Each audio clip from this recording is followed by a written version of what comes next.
Castillos de Cafayate presenta Cara a Cara, con la conducción de Mario Ernesto Peña.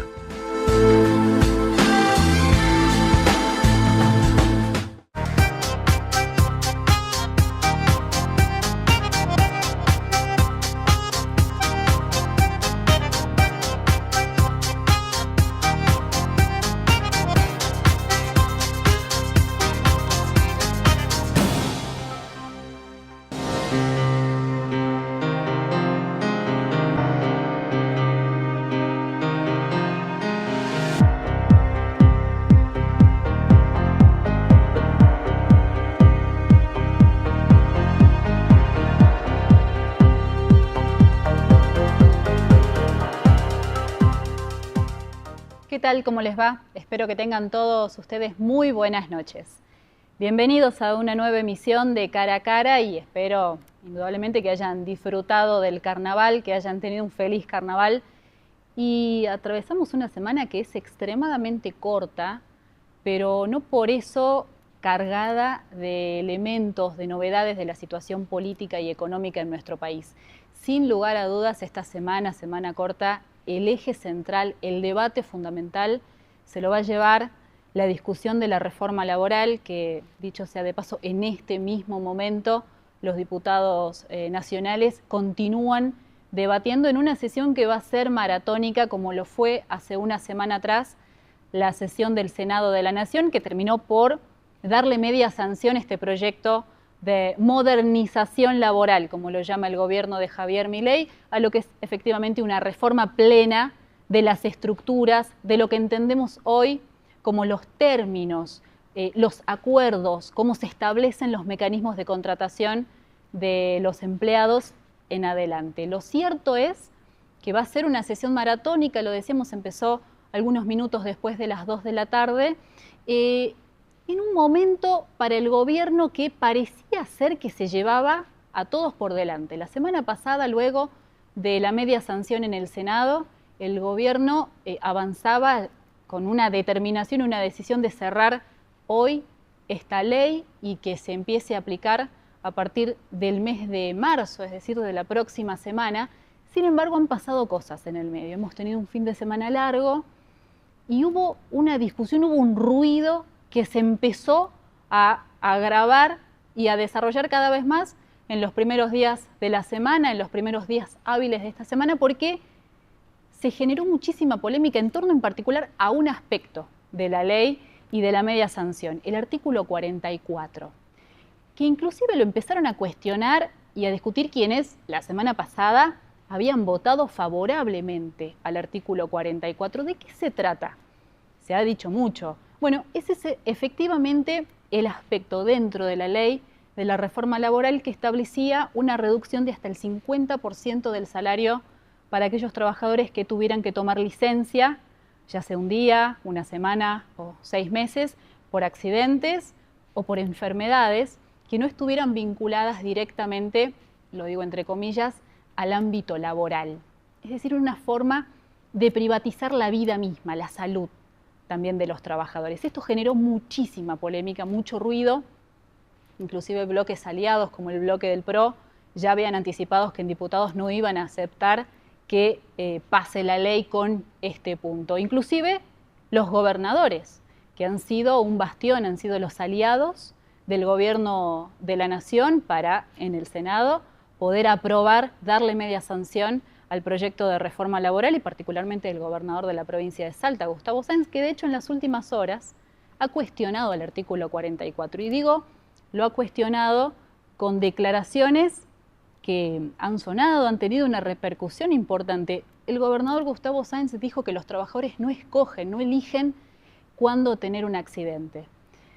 La senadora Flavia Arroyón, que la semana pasada votó, aprobó, le dio media sanción, media a este proyecto del gobierno nacional, en esta oportunidad también llegó a cuestionar el artículo 44 y dijo que era mejor que sea retirado, finalmente para que se pueda discutir y se apruebe en el Congreso de la Nación, en la Cámara de Diputados. De alguna forma, este fue el debate que se desarrolló, lo que finalmente obligó a que la propia Patricia Bullrich, la presidenta del bloque del Senado de la Libertad Avanza tuviera que reconocer que habían cometido un error al no ser precisos en la letra del artículo, sencillamente en diferenciar lo que pueda llegar a ser un esguince de un cáncer.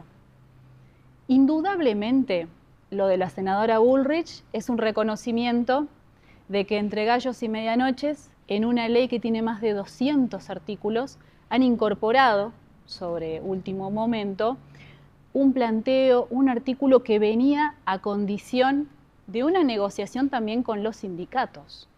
Recordemos que la semana pasada el gran debate que se tenía con los gremios era que no se retire el aporte voluntario de los trabajadores a los sindicatos. Un recurso que es y que forma parte de las cajas de los sindicatos. Bueno, eso se mantiene dentro de la ley, no se toca el aporte voluntario. A cambio de eso, el gobierno termina por incorporar este artículo 44, que, insisto, se terminó incorporando sobre el final de la sesión. El gobierno tuvo que reconocer el error y ahora finalmente, para llegar a un acuerdo en la Cámara de Diputados, para hacer pasar la ley en su conjunto, termina aceptando que se retire este punto polémico. Ahora, hemos concentrado la atención durante todos estos días en este artículo, que si ustedes me preguntan, considero que es nefasto. Sin embargo, los que dijeron que no podían votar la ley con el artículo 44 no dicen nada y pueden votar la ley con la eliminación de la jornada de 8 horas, con la eliminación plena de los recursos que hoy están planteados para las indemnizaciones, para los trabajadores que llegaran a ser despedidos. Están dispuestos a votar una ley que incorpora un fondo de asistencia laboral que viene a ser una caja que va por fuera de las arcas del ANSES. Es decir, que de forma encubierta se termina birlando, vaciando las arcas del ANSES, las jubilaciones a futuro, y se termina armando una caja que es este famoso FAL, el Fondo de Asistencia Laboral, en donde, entre otras cosas, el gobierno puede utilizar esos recursos para comprar bonos de la deuda. Es decir, es una nueva caja, es un nuevo fondo para la timba financiera que al gobierno tanto le gusta. Bueno, entre otras cosas, la ley de reforma laboral que establece el gobierno contempla estos otros aspectos que los diputados no han cuestionado, que los gobernadores no han cuestionado y que los sindicatos tampoco han cuestionado, y se han concentrado todas las atenciones en el artículo 44. El debate hoy, al finalizar la noche o probablemente mañana, en las primeras horas del día viernes, conoceremos el resultado. Lo cierto es que para el gobierno es un gran problema tener que ir a una modificación de la ley, porque esto inmediatamente lo que significa es que el proyecto tiene que volver a la Cámara de Senadores y le va a llevar un poco más de tiempo de lo que tenía previsto. Y si hay algo que el gobierno no quiere es demorar el tratamiento y la aprobación de este proyecto de ley. Lo que a Milei de alguna manera lo pone eufórico es poder cerrar esta situación antes de que ocurra lo que en realidad está empezando a ocurrir. Y que es que hay un sector muy amplio de la población que empieza a desmenuzar los aspectos, las aristas de este proyecto y ya no le gusta tanto o no tiene tantas expectativas como aparentemente al principio podía tenerlas. Esto indudablemente va a ser un debate que se va a seguir desenvolviendo. Hoy hemos tenido un paro que ha tenido características nacionales, que ha sido muy importante y ha sido muy fuerte y que de hecho ha ido un poco más allá de la indicación de los propios gremios que han establecido la CGT, un paro general sin movilización. Hemos tenido manifestaciones en las puertas de Congreso, han habido manifestaciones en distintos lugares del país y hemos tenido un Congreso vallado, con un gran despliegue de la policía. De nuevo, lo que indudablemente no nos gusta ver ni a través de la televisión, ni entender de lo que está pasando en nuestro país, que el debate que hace a los grandes problemas, a las grandes formas de organizarnos política, social y económicamente en nuestro país, se diriman de esta forma. Se tengan que blindar al interior de un Congreso porque no se pueden exponer hacia afuera, porque no se puede desenvolver esta discusión en el tiempo, porque se tiene que hacer de manera acelerada en sesiones extraordinarias. Pero ahora nos metamos un poquito y corto en lo que es la situación económica real en nuestro país. En varias oportunidades, incluso en este programa hemos invitado a los referentes de la Cámara Pymes de Salta para conocer cuál es la situación, porque desde que asumió el gobierno de Javier Milei ya se ha declarado, por datos oficiales, que se han cerrado 21.000 pymes. Y cuando hablamos de pymes nos referimos a empresas con menos de 10 empleados. Ni qué hablar de aquellos comercios tal vez atendidos por sus propios dueños. Lo cierto es que, según los propios datos oficiales del gobierno, hay cerca de 200.000 puestos de trabajo formales menos en Argentina. Si incorporamos además el sobretrabajo o el trabajo precario, el monotributo, que es lo que se ha desarrollado, lo único que se ha creado en los últimos 2 años en la Argentina, la situación lo que nos muestra es una realidad en la que se ha ido precarizando cada vez más la vida de las personas. Y si las personas se quedan sin ingresos, pierden esos ingresos, tampoco tienen la capacidad de consumir. Se corta un proceso.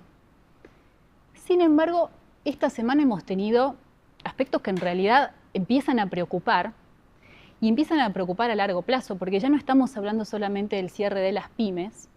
La semana pasada, el viernes de la semana pasada, una de las empresas textiles más importantes de nuestro país, Platex, ha iniciado un concurso preventivo de crisis. Anuncia una situación de crisis. Ya se han cerrado plantas textiles en distintos puntos del país.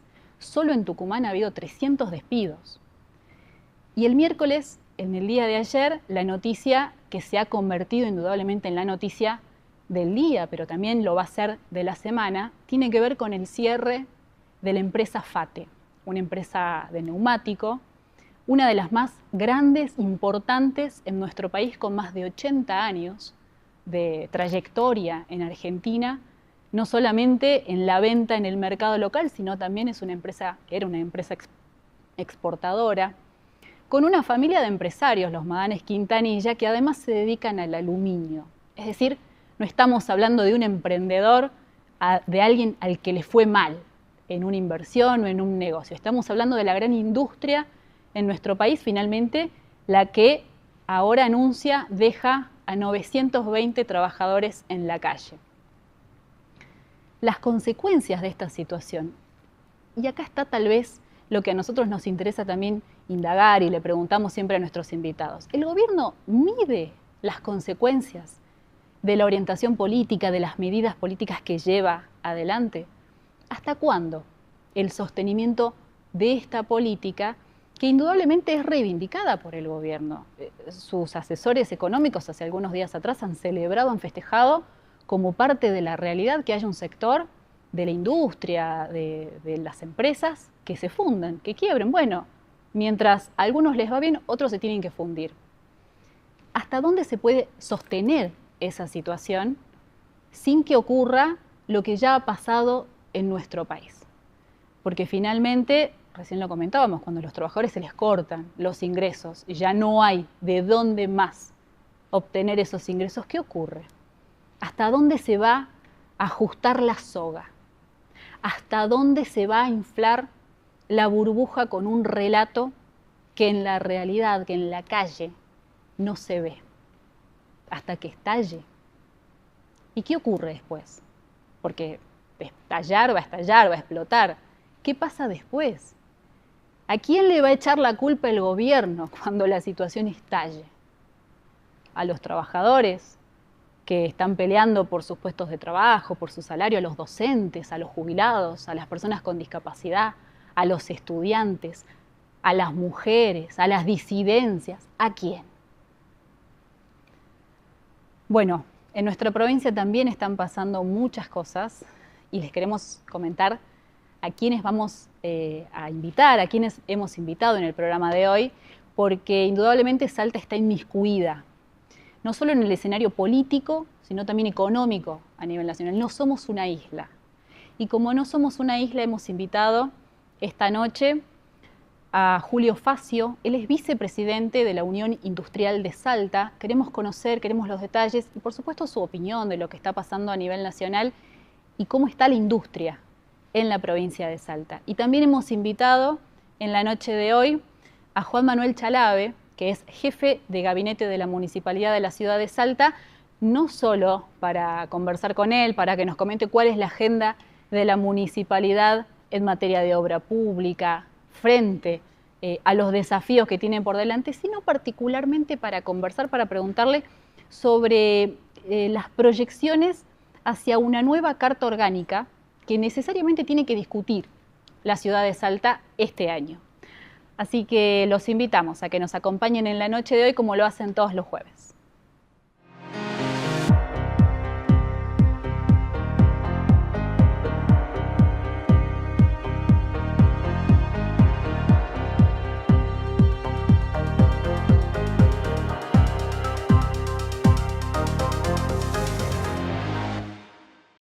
En Macro te acompañamos a concretar todos tus proyectos. Con nuestros préstamos personales podés hacerlos ahora. Pedilos online en macro.com.ar o acércate a nuestras sucursales. Pensá en grande, pensá en Macro. Recursos energéticos, minería salteña, litio, potencia, desarrollo, trabajo, rutas, progreso, energías renovables. Salta. REMSA. Gobierno de Salta.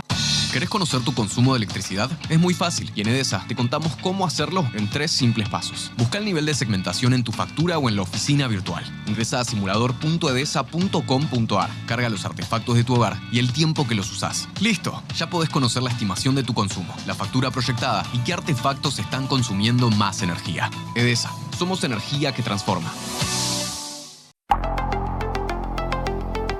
Cada gota cuenta. Y el cuidado del agua es un hábito que nos involucra a todos. Usar solo lo que necesitamos, reparar pérdidas internas y no dejar correr el agua son acciones simples pero urgentes. El compromiso individual tiene un impacto colectivo. Cuidar el agua hoy es cuidar el futuro de todos. Aguas del Norte, transformando comunidades.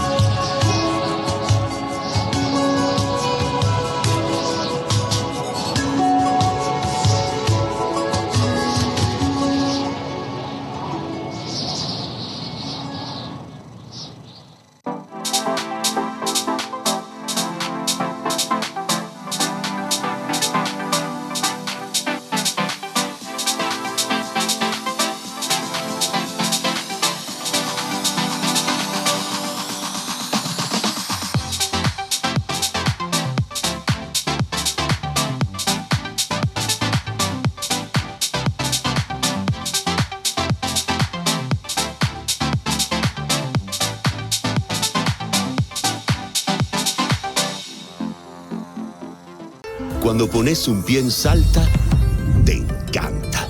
Porque Salta tiene magia, tiene una energía que te enciende, te ilumina, te eleva, te resalta. Salta te invita a descubrir un verano fantástico, un verano que te va a encantar. Prendete y sorprendete. Sentí, volá, trepá, soñá, disfrutá, saltá, resaltá.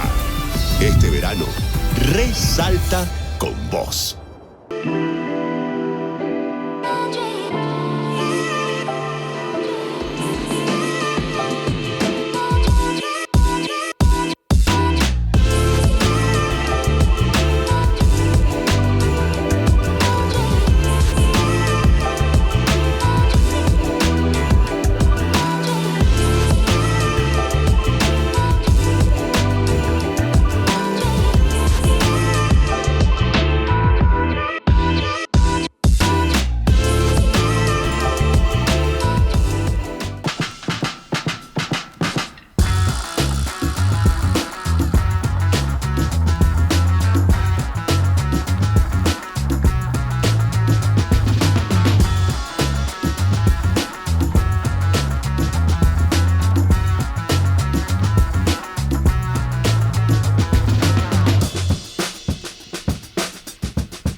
Primer bloque de Cara a Cara y como se los habíamos anticipado, ya está con nosotros Julio Facio. Él es vicepresidente de la Unión Industrial Salteña. ¿Cómo estás, Julio? Buenas noches. ¿Cómo estás, Violeta? Buenas noches. Gracias por la invitación. Gracias por venir, Julio. Un placer. Una semana que indudablemente tiene mucho de qué hablar, de qué debatir. ¿Cómo has tomado, cómo ves lo que está pasando en FAT, el cierre de esta empresa? Y la verdad que, a ver, decirte que nos sorprendió, realmente hoy no sorprende nada. La situación industrial en Argentina es difícil. Esto es algo que cuando cae una empresa de la envergadura de FATE, con los dueños que tiene FATE, que son una familia industrial de muchos años, con una raíz muy fuerte en el país. Los Madanes tienen muchos años en el país. Son tercera generación, Javier Madanes es tercera generación de un grupo industrial que, tienen como principal negocio Aluar y en realidad su negocio de origen era FATE. O sea, el negocio, si uno conoce un poco la historia, lo empezó su abuelo, era un inmigrante polaco, si no sé, tuvieron la oportunidad por ahí de escuchar alguna nota que le hicieron, es realmente una historia de las tantas historias Claro. De industriales argentinas, de inmigrantes llegados a la Argentina con un sueño que empiezan a agregar valor y que hoy de alguna manera están chocando con una situación compleja y que, a ver, claramente, digamos, parte de lo que pasó en el día de ayer es que de alguna manera el aparato de comunicación del gobierno salió a tomárselo personal con Madanes y dándole a entender que una persona que ganó mucha plata en la Argentina no debiera tomar una decisión de este tipo. Yo creo que él ve un horizonte complejo y cuando hay un drenaje, lamentablemente, y uno ve que esto va para mal, a veces las decisiones hay que tomarlas rápido y por más dolorosas que sean. Realmente es triste ver lo que pasó y preocupa que no sea digamos, no es el comienzo. Ya en los últimos años los últimos 2 años se perdieron 65.000 puestos laborales en la industria, pero esto como es la primera empresa grande, con nombre, con historia, que toma una decisión drástica. No es un concurso de acreedores, no es un proceso preventivo de crisis, es directamente un cierre indemnizando a todo su personal. Ahora, vos recién lo decías, Milei respondió casi a título personal, no lo mencionó a Madanes, pero dijo que había una intencionalidad política detrás de este cierre. Bueno, se habla mucho de la intencionalidad política por el hecho de que se dio el día antes al tratamiento en diputados de la reforma laboral. A mí, sinceramente, una empresa que tiene 80 años va mucho más allá de las contingencias o de las coyunturas. Me parece que se están dando demasiada importancia al gobierno a sí mismo y sus debates. O sea, pensar que una empresa que tiene 80 años de trabajo en la Argentina, que pasó por distintos procesos económicos... Claro, la crisis de los 90 la pasó, la crisis del 2001... O sea, todas las crisis que se vivió en la Argentina y, digamos, pensar que uno toma una decisión de ese tipo, de cerrar una empresa. O sea, se pinta muchas veces al empresario, en este caso a Madanes, como si fuera un ogro, digamos, que toma una decisión de este tipo sin que le duela mucho más allá del bolsillo. Seguramente él es una persona de mucha plata, una de las fortunas más grandes de Argentina, pero a un empresario no hay nada más doloroso que cerrar la fábrica que creó su abuelo. O sea, no tomamos dimensión. Vemos en Madanes una persona que es... O sea, no voy a ser yo el que agarre la bandera de defensa de la familia de Madanes, pero en esto lo veo un colega, de alguna manera, claramente de otra envergadura empresaria de la que podemos manejar, o puedo manejar yo personalmente, pero sí veo también una historia familiar tirada por la borda. Claro. Y es algo doloroso. Ahora, ¿hasta dónde nos puede llevar o hasta dónde puede llegar, ¿no?, esta política del gobierno nacional de liberar las importaciones en nombre de la libertad del mercado, pero en donde no hay igualdad de competencia? Esto lo dice inclusive uno de los gerentes de Mercado Libre. Sí. A ver, partamos de la base de algo, porque cuando uno habla de comercio internacional, muchas veces una de las acusaciones que se nos hace a los empresarios industriales, cazan en el zoológico, son prebendarios, le roban la plata a los argentinos y tantas otras cosas. La realidad es que hay que discutir seriamente. Esto es algo que yo repito siempre que tengo la posibilidad de expresarme como hoy. de que existe una gran diferencia entre dos términos. Uno la productividad, otro es la competitividad. La productividad es responsabilidad nuestra de los empresarios. Hasta cierto punto. Nosotros la productividad la logramos puertas adentro de nuestras fábricas. FATE era una empresa relativamente productiva a los niveles, a los estándares internacionales. Hay muchas, en tu editorial nombraste a TN Platex. Yo conozco la planta de Tucumán que cerró TN Platex, es una planta toda robotizada, Claro. con los más altos niveles de productividad a nivel mundial. Ahora, la Incluso en el competitividad... 2024 anunciaban su modernización, nueva maquinaria. Pues, pero esa competitividad se pierde cuando uno pone un pie afuera de su planta, porque empezás con problemas, problemas logísticos, rutas destrozadas, costos logísticos por las nubes, costos de financiamiento por las nubes. Hoy leía un economista cercano al gobierno que están fomentando que la gente se quede en pesos, y está bien que la gente se quede en pesos, pero quien se quedó en pesos desde el inicio del gobierno de Milei le rindió un 88% en dólares. 88% en dólares no lo paga ni la usura. Entonces, hay que entender que estamos generando condiciones que le quitan competitividad a la producción nacional. En ese escenario es que nosotros decimos, por lo menos permítanos o igualemos la cancha. Hoy la cancha está totalmente desnivelada y competimos con países con condiciones mucho más favorables para competir que nosotros. Y en esto hago un paréntesis, porque hoy se está hablando mucho de la reforma laboral. Yo soy de los que piensa que se necesita una actualización de las leyes laborales argentinas. Ahora, no hay reforma laboral que te ponga a competir con países que, por ejemplo, hoy tienen trabajo esclavo. Entonces, ¿cómo se compite con eso? Hoy el mundo, el primer mundo, a ver, sin ir más lejos, estamos todos los días escuchando la discusión comercial que está generando el presidente de los Estados Unidos. Sí. Él dijo, nosotros queremos producir en nuestro país. Obvio, se habla mucho de la comparación de estos tiempos con la década del 90. En la década del 90, Oriente, China, India y todo el sudeste asiático no era lo que es hoy. Entonces hoy hay una sobreabundancia de producción producida. En el caso de India, con mano de obra casi esclava, y eso puedo dar fe, porque tengo videos de fábricas, nosotros fabricamos cerámica plana, que donde nosotros tenemos 2 personas, porque tenemos automatizado el fin de producción, ellos tienen 15, y en OJ. ¿Entendés? Claro. Ahora, después está China, que China no tiene esos, hoy China, el que sigue pensando que China sigue con trabajo esclavo, China se acabó el trabajo esclavo, China hoy tiene grandes niveles de oferta, muy tecnificado y con la gente trabajando. Más horas que nosotros, sin los derechos con los que trabajan nuestros trabajadores, pero con niveles salariales que no son los de India y del sudeste asiático. Pero China subsidia sus exportaciones. Claro. Entonces, son todas peleas absolutamente desiguales. Entonces, una reforma laboral te puede decir, bueno, nos ponemos, o una reforma impositiva, o todas las reformas de tercer grado de las que habla el presidente, puede a nosotros ponernos a competir con países que están haciendo algo similar a nosotros. Llámese Estados Unidos, llámese Brasil, Ahora, ir a competir con países que cuando un producto sale 10, lo venden a 5 porque los otros 5 lo pone el Estado, eso es una competencia desleal. Y entonces esta política de las importaciones desmedidas, para que de pronto en una cuestión de meses el mercado local se inundó de productos chinos en nombre de bajar la inflación. Eso afecta.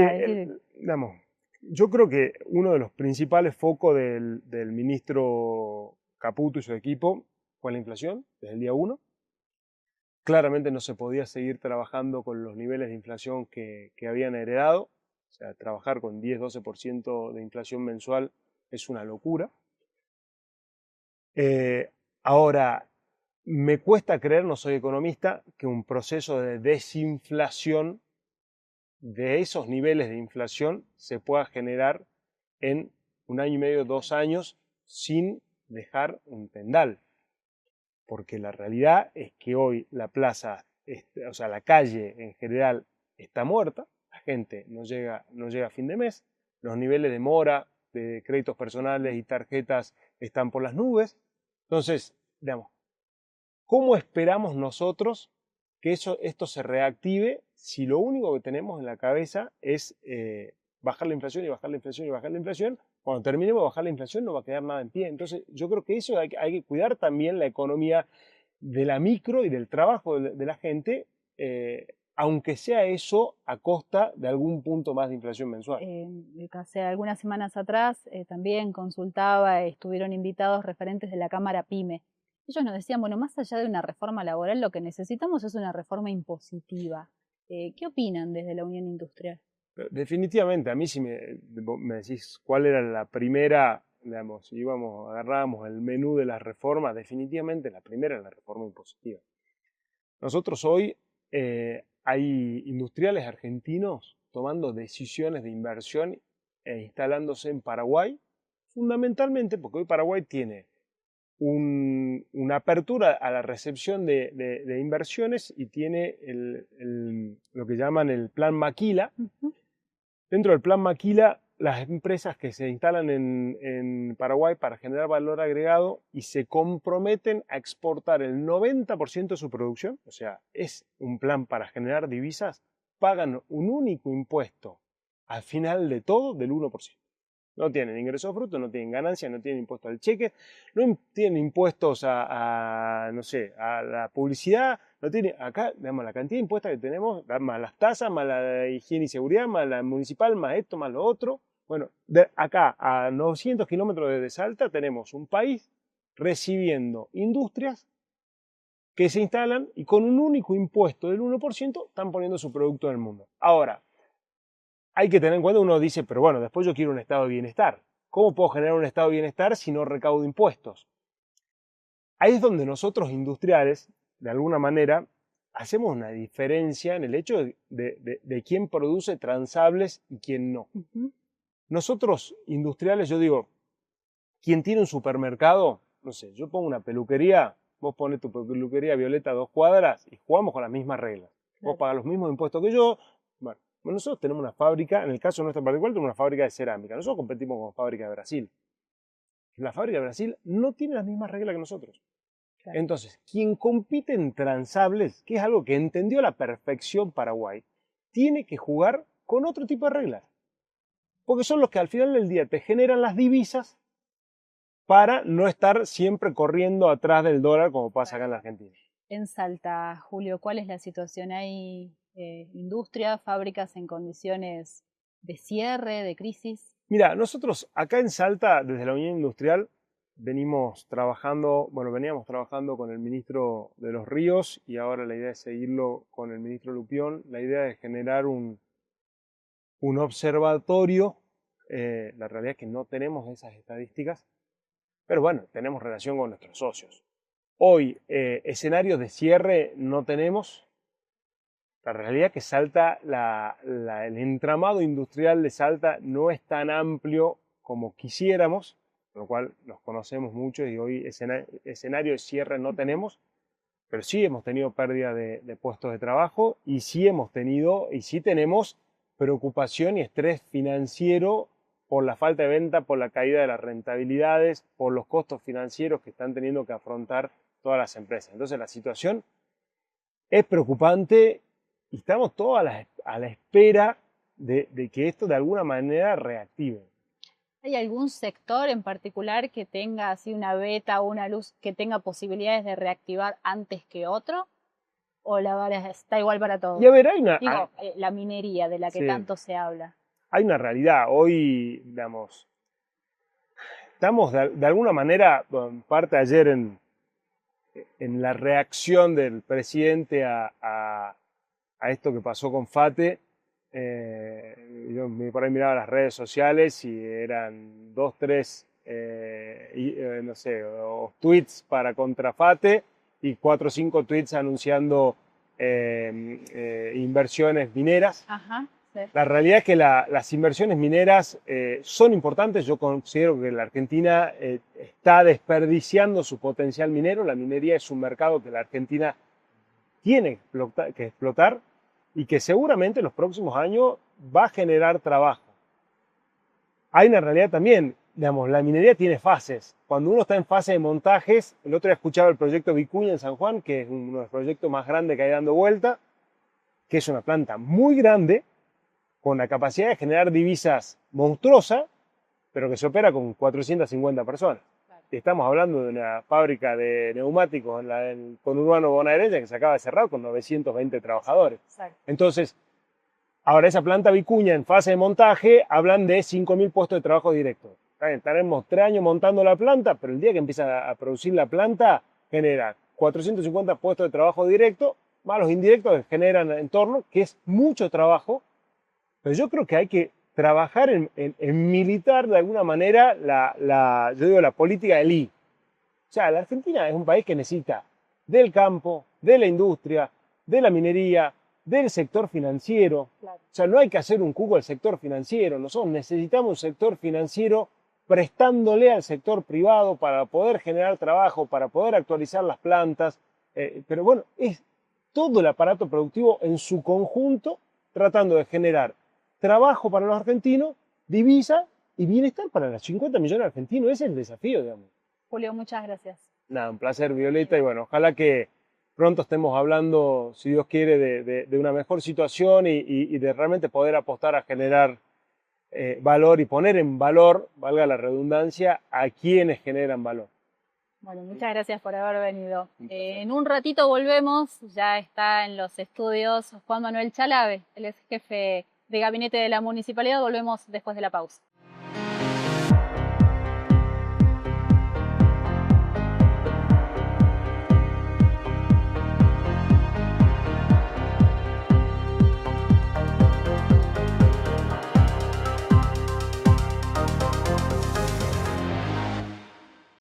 En Macro te acompañamos a concretar todos tus proyectos. Con nuestros préstamos personales podés hacerlos ahora. Pedilos online en macro.com.ar o acércate a nuestras sucursales. Pensá en grande, pensá en Macro. Recursos energéticos, minería salteña, litio, potencia, desarrollo, trabajo, rutas, progreso, energías renovables. Salta. REMSA. Gobierno de Salta. ¿Querés conocer tu consumo de electricidad? Es muy fácil y en Edesa te contamos cómo hacerlo en 3 simples pasos. Busca el nivel de segmentación en tu factura o en la oficina virtual. Ingresa a simulador.edesa.com.ar. Carga los artefactos de tu hogar y el tiempo que los usás. ¡Listo! Ya podés conocer la estimación de tu consumo, la factura proyectada y qué artefactos están consumiendo más energía. Edesa. Somos energía que transforma. Cada gota cuenta. Y el cuidado del agua es un hábito que nos involucra a todos. Usar solo lo que necesitamos, reparar pérdidas internas y no dejar correr el agua son acciones simples pero urgentes. El compromiso individual tiene un impacto colectivo. Cuidar el agua hoy es cuidar el futuro de todos. Aguas del Norte, transformando comunidades.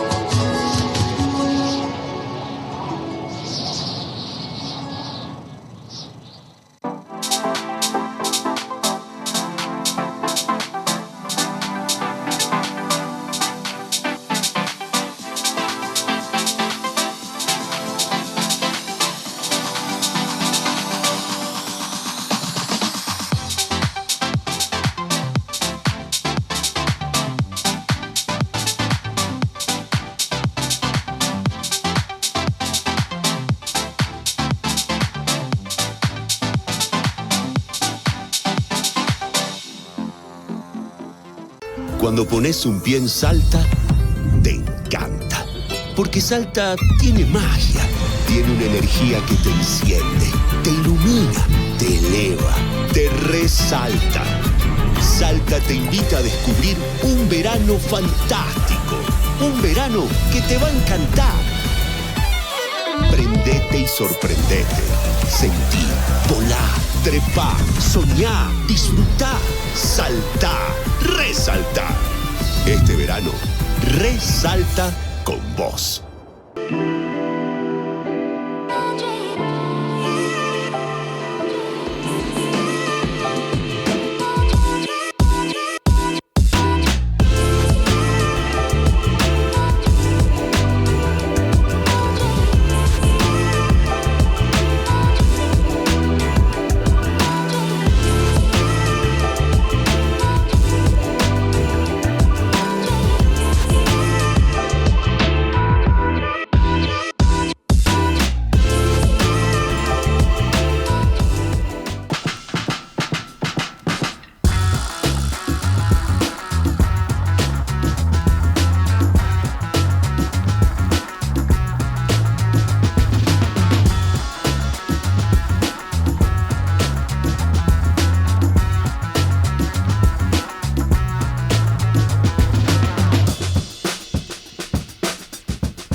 Continuamos en Cara a Cara, segundo bloque, y como se los anticipamos, Juan Manuel Chalave ya está con nosotros. Juan, ¿cómo estás? Buenas noches. Muchas gracias por la invitación. A vos por venir, Juan. Bueno, empecemos por la terminal. Hemos conversado en varias oportunidades con vos, con Emiliano, sobre la terminal. Ahora se ha extendido una prórroga del contrato con el concesionario. ¿Cuál es la situación o cuál es el plan de la municipalidad para armar esta transición con la terminal? A ver, el contrato con el actual concesionario, con quien administra actualmente la terminal, finaliza el 27 de febrero, dentro de pocos días. Es un contrato finalizado.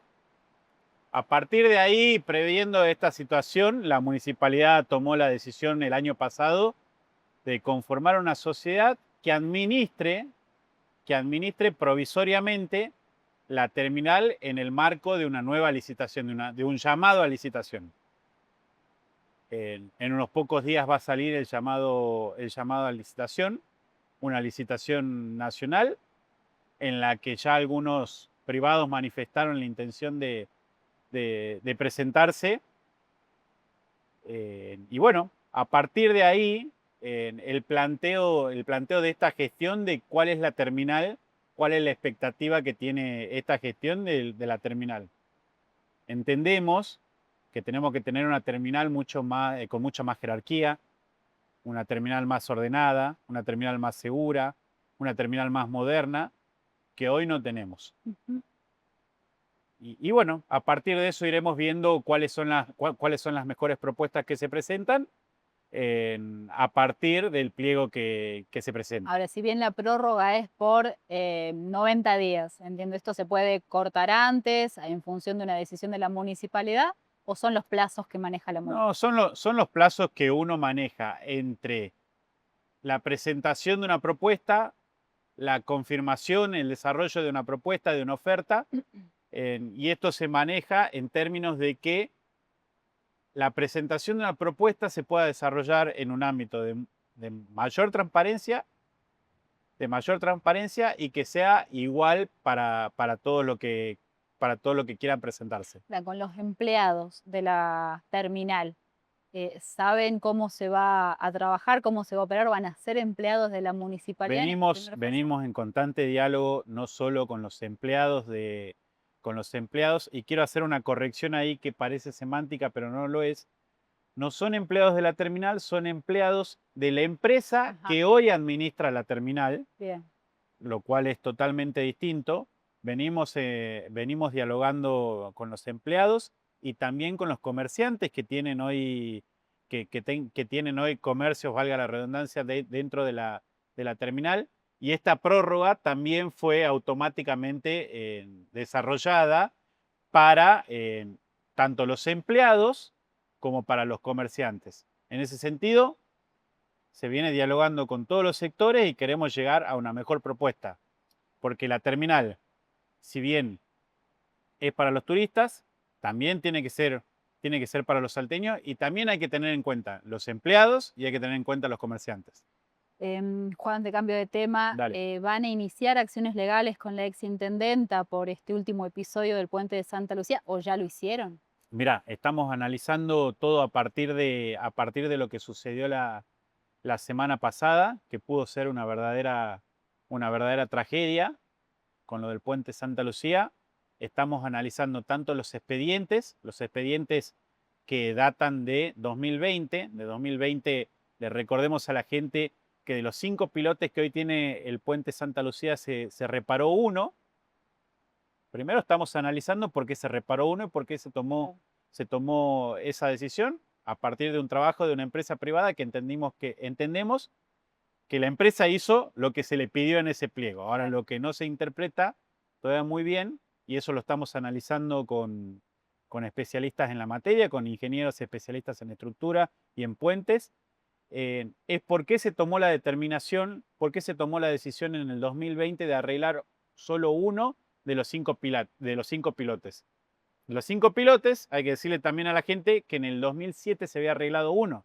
Es decir, que quedaban 3 por arreglarse, y de esos 3, uno de ellos cayó. primero llevarle tranquilidad a la gente que estamos haciendo todo lo que corresponde en cuanto a lo administrativo, de analizar los expedientes y de ver las responsabilidades judiciales y legales, tanto de exfuncionarios como también si hay alguna responsabilidad de la empresa. Y en segundo lugar, llevarle tranquilidad a la gente, que entendemos ya por estudios preliminares que hicimos, que es necesario un puente nuevo.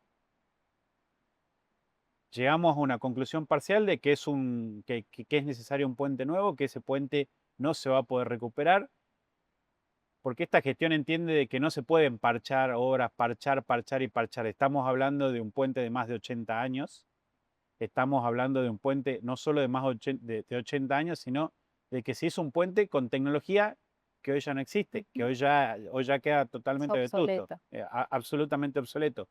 Por eso es parcial la conclusión a la que llegamos con especialistas que vienen trabajando desde la caída del puente. Hay que recordarle también a la gente que hoy está clausurado ese puente, no solo está clausurado para vehículos, sino también para el paso peatonal de la gente, y seguir parchando sobre parches. Hoy sería decirle a los salteños, no estamos ante una solución a largo plazo. Nuestra visión a largo plazo es que esa zona necesita un puente nuevo. El puente nuevo ya es una decisión que ha tomado el Ejecutivo. Estamos analizándolo y probablemente sea una decisión. Ahora, Juan, desde que han asumido, esta no es la primera ni la única obra que ha quedado pendiente, incompleta, con errores de la gestión anterior. Cito Plaza 9 de Julio, el canal Irigoyen, por mencionar algunas. Bueno, Sí. este puente es un problema de conjunto. Es decir, eso no es válido solo ese aspecto para iniciar acciones. Sí. A ver, hay acciones legales en curso.